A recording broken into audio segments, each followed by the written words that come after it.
Para sa menu ko ngayon guys, magluluto ako ng escabeche. Na-fried ko na yung isda. Kailangan din natin ng carrots. Ganito yung hiwa guys.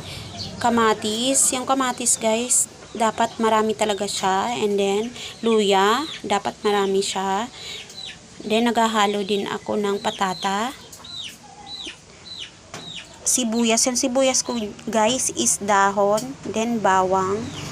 Siyempre, yung bagyo sili, talagang hindi mawawala yun sa ganitong luto. Pamintang durog, and then dahon, patis, toyo, then seasoning, and then naghahalo din ako guys ng oyster sauce. Yan. And then, yung tomato sauce, and then ketchup. Kunting ketchup. Magigisa na tayo guys. Lagay na natin yung bawang.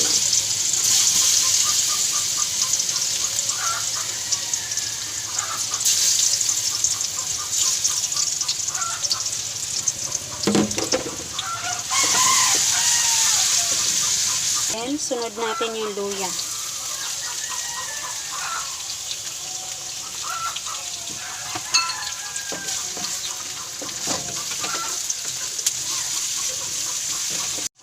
Tapos, lagay na natin guys yung maraming kamatis. Kailangan siya guys, maraming kamatis. Is masarap sa maraming kamatis.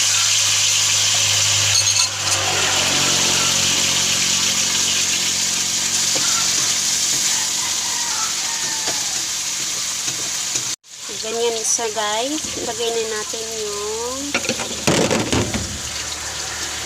durog na siya. Dapat ganito siya guys. Durog na yung kamatis. And then lagay natin yung tomato sauce. Halo tayong ketchup guys.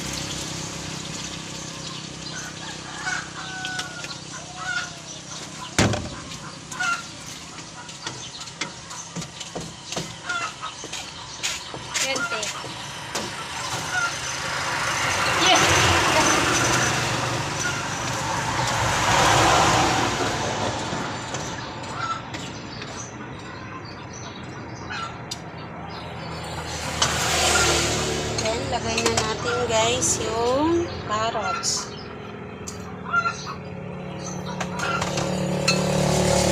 Bagyo sili.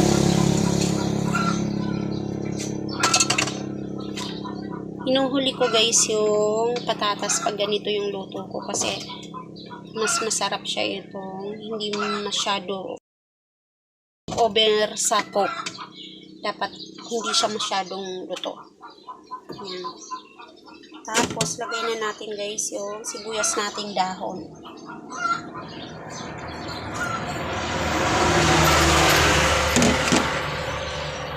Then, pamintang durog at saka dahon. Patis. Toyo.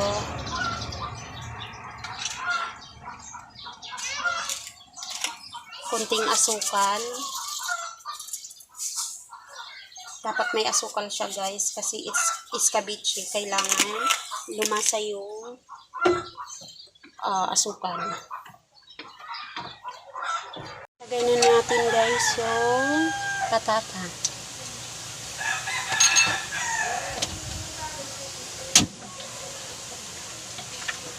And then oyster sauce.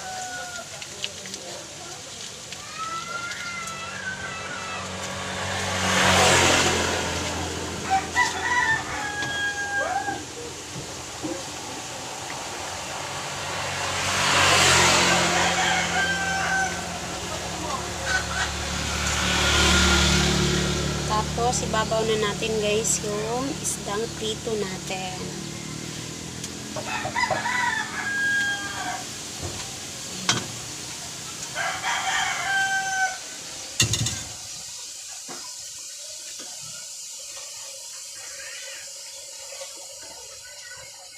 Diba? Pag ganitong luto guys, nagugustuhan to ng mga bata.